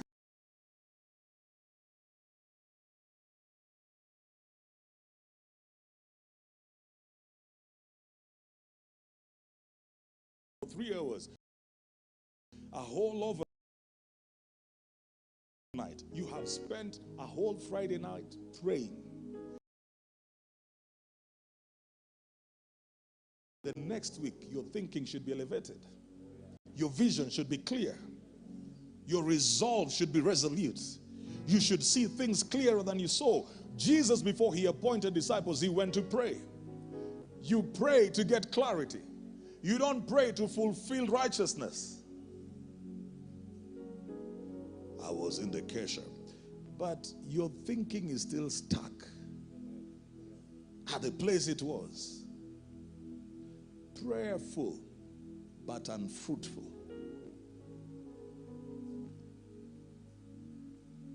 You want to tell me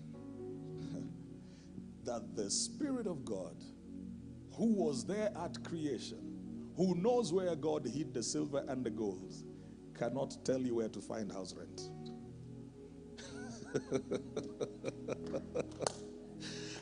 Pastor Steve got upset till he clicked. What did Jesus say to Peter when they wanted to pay taxes? He said, go to the sea. The same place you're working. Go to the sea. The same place you used to go to. Release your bait. Catch the first fish. The first fish you catch, open the mouth. There's money in that mouth. How are we praying and not getting direction? How are we praying and not getting direction? We're not using our head. We want to pray for things and then see God deliver them. We're not using our heads. Much food is in the tillage of the poor. There's so much potential around you that is not tapped into because you're not using your head. You already have the power. I've not lost my sermon. You already have the power. But for that power to work, you need to use your head. You have a family, you lost your job. That's unfortunate. But then your life didn't stop with a job. Use your head. Start something, do something. You don't need the Holy Ghost on that one, because the Holy Ghost teaches you.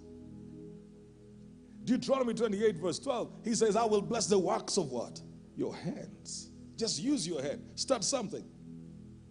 Say, God, this is what I'm beginning today. This is what I will do. Look for the problems around you in your community, because every problem is a business opportunity. Every problem is a business opportunity.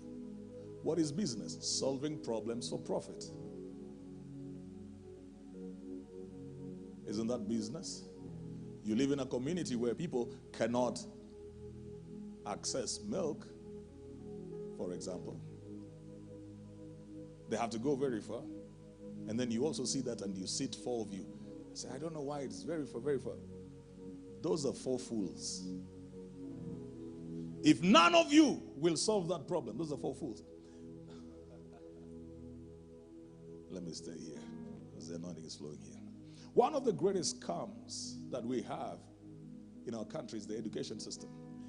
How people will stay in school for 16 years. 5 of them graduates. They went through 844 then. Graduates. 16 years of education times 5. 80 years of school. They sit together at a cafeteria to complain about the state of the country. 80 years of school is sitting there with no solution.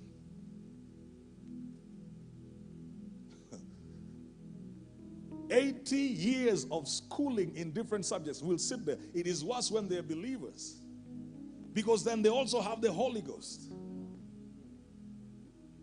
We do something. We have a church in the city of Nairobi, and we do something with them now every month. We used to do it bi-monthly, so we do it now every month. One Sunday in a month we dedicate to teaching business, because that's the greatest need. There are things that you use your head. Saul was told when he was anointed king, as occasion requires, do it. You can't be running healing services every day with people who are broke. Some of their sicknesses are from brokenness. If you don't solve the issue of brokenness, you will keep on healing them every day. Machakos is quiet on me here. So you'll keep on casting out ulcers, migraine, headaches, sugar diabetes, high blood pressure. And some of those things are just money issues. Teach them how to make money, they will get healed automatically. Then you heal new people. So we teach business, we teach careers, we teach them how to write their CVs, how to show up in interviews. We teach them how to fund themselves, how to find funding and financing and all the strategies and how to structure their stuff. We bring in different kind of people who are within the church as well and outside to come and help them teach that. We cannot be talking about what we want and we are not intentional about doing it.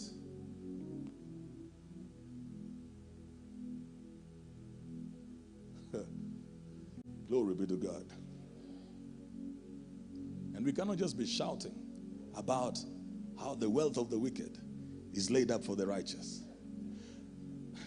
Righteousness is not foolishness. God is not unjust. God cannot take the labor of somebody who has worked very well to give a lazy believer.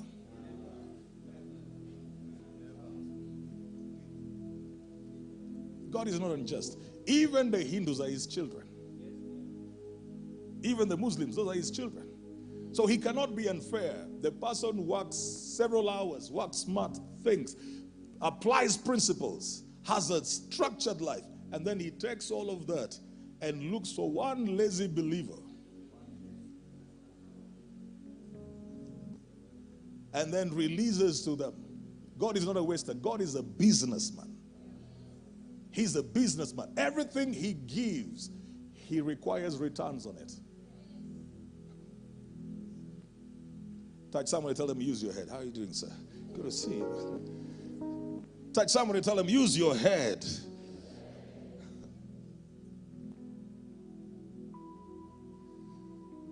I've got a number of young people who come to us now. So we're very intentional. Very, very intentional to use training for the marketplace as our evangelism tool. So we tell them, you come and we will train you. We will do for you recommendations. We will be your staffing agency. But then the thing is that you will serve here for a while. There've got to be different strategies for different days.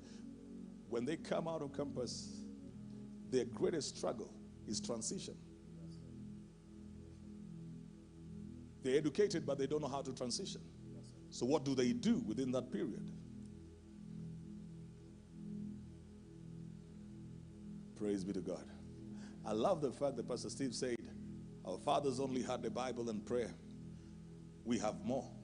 So we should do more without losing what they had. When we come from prayer, we see visions, dreams. We come up with inventions. So what systems do we have for us to grow financially, economically? We can't even have preachers who sit in church from Monday to Monday and wait for members to come on Sunday to pay tithe. That is an unfair exchange. There's no way somebody has gone to use their head from Monday to Friday and come and exchange Monday to Friday head usage with somebody who woke up on Sunday morning at 6 to look for a sermon.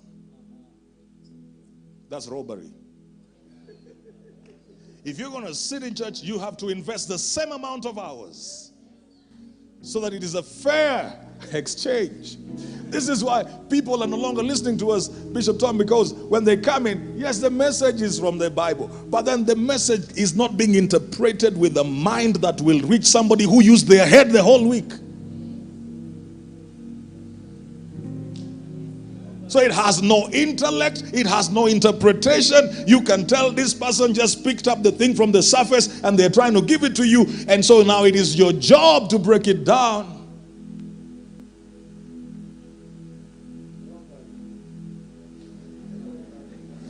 Proverbs 22 verse 29.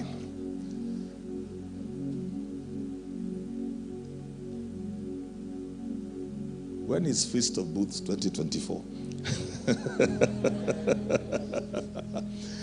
Look at, give me the King James. Give me the King James. The KJV, not the New King James. KJV. No. 22:29 KJV. Seest thou a man? This tent is not talking to me. Seest thou a man diligent in his business, he shall stand before kings. So even if you are called to ministry, you've got to put diligence into it. How much time do you put into the study of the word? Can't be carrying just one Bible and moving around with it and then picking the scripture on face value. As the man was going down to Jericho, I came to declare to you, you shall not go down. That is a geographical thing.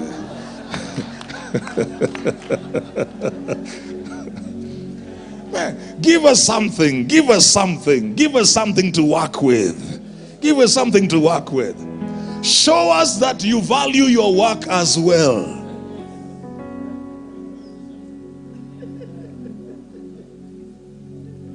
Every lecturer has to keep on writing journals, be involved in research.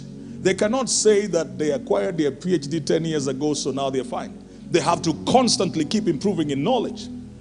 There's no doctor that will be given leave for 3 months, especially if they are surgical people.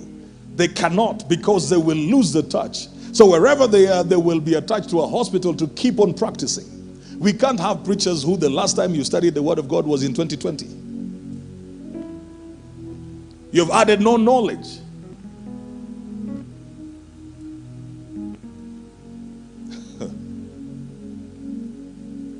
Seest thou a man diligent? The Holy Ghost does not replace work ethics.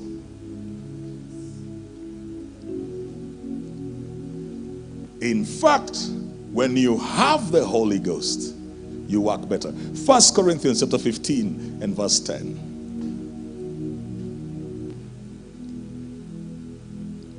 At the point Pastor Steve will raise his hand, I will put the microphone down. Nikiweka Biblia chini. This one of mine, taweka microphone chini. But by the grace of God, I am what I am. Now, that's the part people love. They love that part. Oh, ni kwa neema tu. Ni kwa neema tu. But by the grace of God, I am what I am. And his grace towards me was not in vain. Grace can come to you in vain. Oh, I receive grace. I receive it. Please, shut up. People who receive grace don't even say it.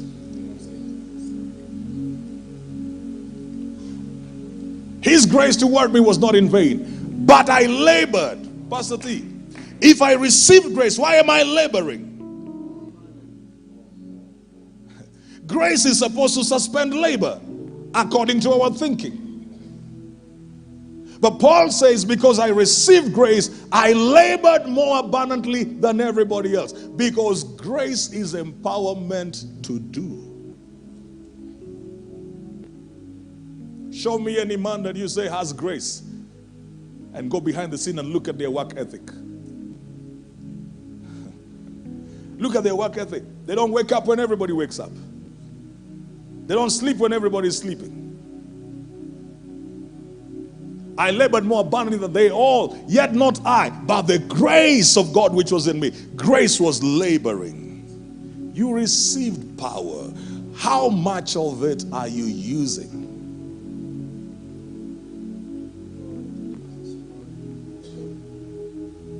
Philippians 1:21. I hope it is the one.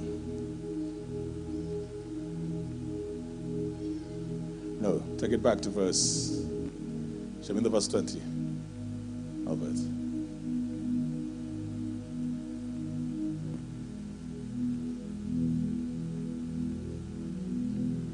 According to my earnest expectation and hope, that in nothing, look at the determination of a man who received grace, that in nothing I shall be ashamed. In nothing, a certain determination. And then he talks about the element of boldness. When Paul would go out to work, he would work. 2 Timothy chapter 2 and verse 15. This one is for the preachers.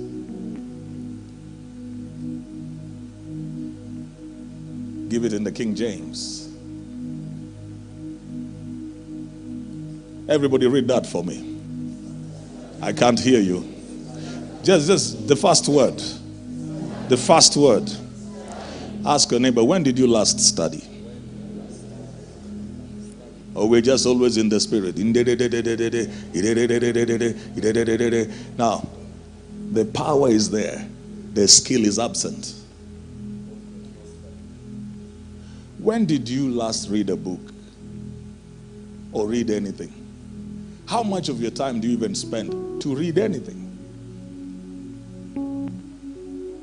Study to show yourself what? Approved unto God. A workman that needs not to be ashamed. Rightly dividing the word of truth. As a man thinketh, so is he. I'm taking you back to the blessing is on there. Have you forgotten where we were coming from? The blessing is on there. So the operation of your head determines the manifestation of the blessing. The operation of your head determines the manifestation of the blessing.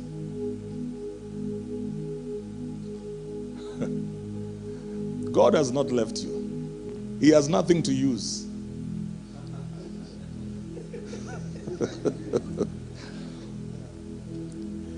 When the scripture talks about empty vessels, it's not talking about the head.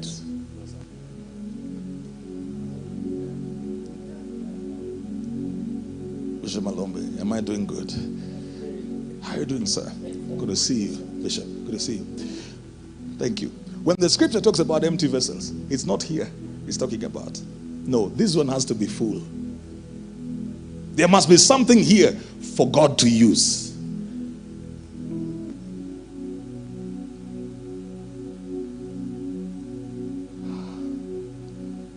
So from our prayer conferences, we need to start having more and more entrepreneurship conferences. We need to have science congresses in church. The period of COVID, I got upset with this. Because the church did not have doctors to speak for them. The Catholic Church has a certain wisdom that Pentecostals don't have. They have their own medical councils. So when they make a stand as the Catholics, they make a stand based on their doctrine and the doctors that they have who have analyzed everything, and they say this is what we're going to do. They have their own lawyers, they have their own engineers. In fact, if you want to see where the next city is coming to, look for where the next Catholic church has been built. They know the plans of cities and counties. So if you see a Catholic church in a bush, go and buy land there.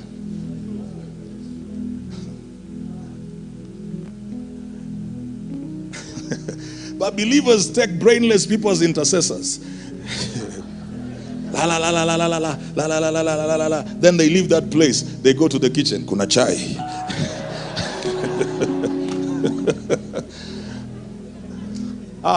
Touch somebody and tell them we've got to do it different. We must do it differently. We must do things different.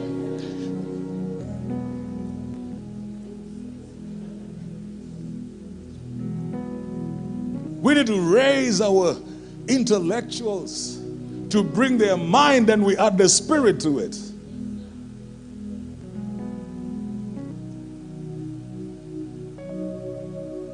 First Timothy 4:13. The way you're looking at each other, I know it is up. Yeah. 1 Timothy 4:13. And then 2 Timothy 4:13. 1 Timothy 4:13. Till I come, for all of you who have nothing to do. This is what the Bible tells you to do. If you say, I lost a job, I have nothing. If you have nothing to do, this is what the scripture says. Till I come, the house is quiet. Give attention to what? Ask your neighbor, what did you read today? Bishop, it is very difficult to pastor fools. They make you work too much. Till I come, give attention to reading, to exhortation, to doctrine. 2 Timothy chapter 4 verse 13, then we take the break. You have the power. You have the power. Now, this is Paul writing to Timothy. He's in prison. He says, bring the cloak that I left with Carpus at Troas when you come. And the what? The man is in prison. He said, I am what I am by what? By the grace. Didn't he say that? That I am what I am by the grace? But even with that grace, and he says the grace is working through me, he says, bring me books. I'm in prison, I can't do anything else. Bring me books. That's why he left us with books.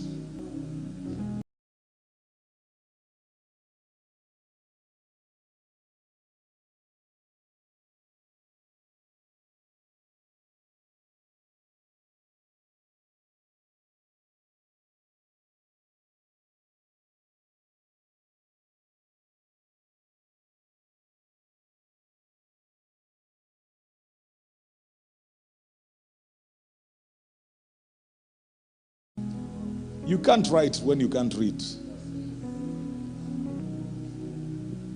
One of the greatest sicknesses in the church is illiteracy. We went to school, but we're illiterate. Because even the knowledge we acquired, we cannot use it. Bring the cloak that I left and the books. I finish. Bring the cloak. Sir, can I borrow your coat? Bring the cloak. Bring the cloak. I've finished.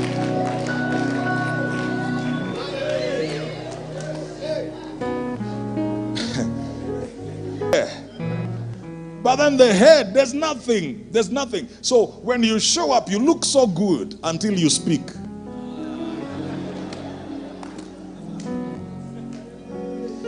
Touch somebody, tell them we have the power. Touch another one, tell them we have the power to turn our world upside down. Shake another one, say we have the power. Ayabosha. Please rise up on your feet. Glory be to God.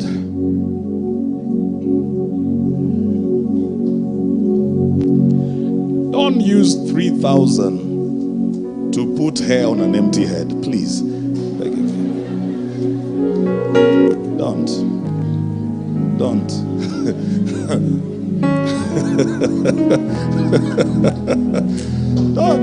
do those things.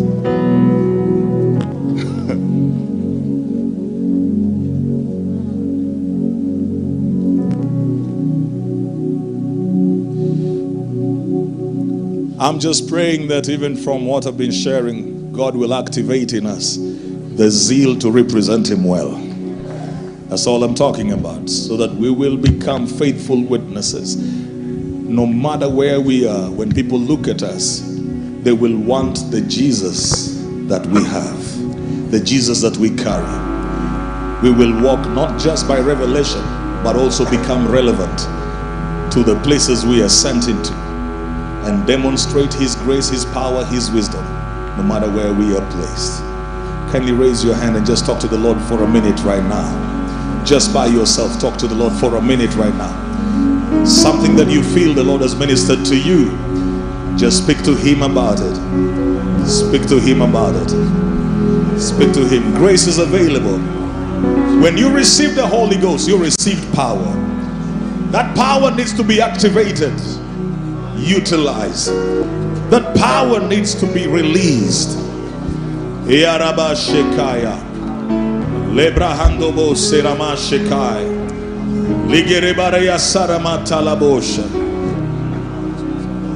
Irama Serebozaya. As we pray in this house, God is releasing wisdom, knowledge, understanding, insight, vision, clarity. Shehereba Sebasha.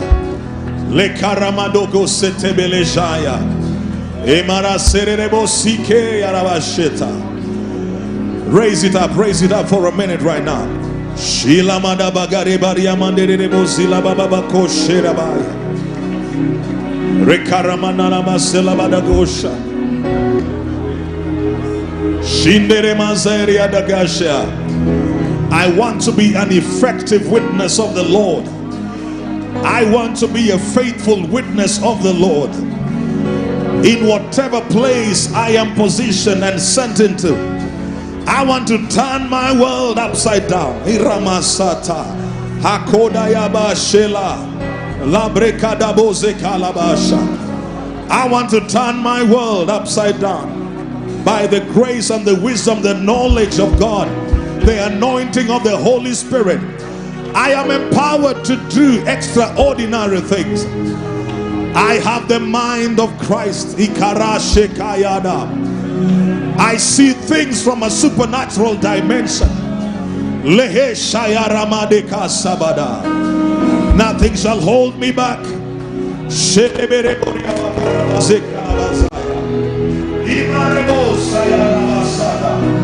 am seated in the heavenly places together with Christ Jesus, far above principalities, powers, rulers, forces of wickedness, dominions, every throne that is named in this age and the age to come. I am above circumstances. The mystery which was hidden to the ages before, now revealed unto us, Christ in us, the hope of glory. I have more than the world could ever give.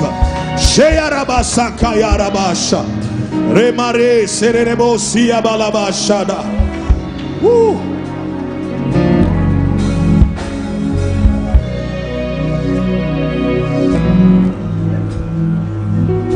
Father in heaven, how we love you. We lift your name in all the earth. Let your kingdom be established in our praises as your people declare your mighty works. Blessed be the Lord God Almighty, who was and is to come. Blessed be the Lord God Almighty, who reigns forevermore. As you get your offerings, I'm going to get back Pastor Steve. Glory be to God. Yeah. Get your offerings. Get your gifts. Give until you have nothing else left. We give and we give and we give. Get your offerings ready. Get your gifts, your sacrifices ready as we receive Pastor Steve to give us direction.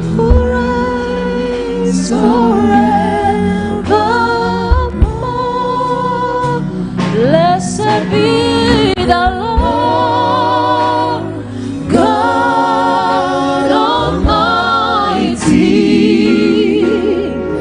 who was and is to come. Blessed be the Lord God Almighty, who reigns forevermore.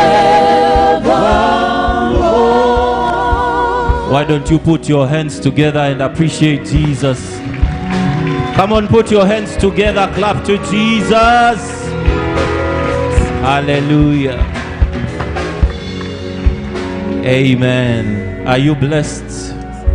I said, are you blessed? Yes. I said, are you blessed? Yes. I said, are you blessed, people at the back? Amen. Amen. We thank God. That has been a powerful session. We will take a 10-minute break. 10 minutes break. 10 minutes break. That will be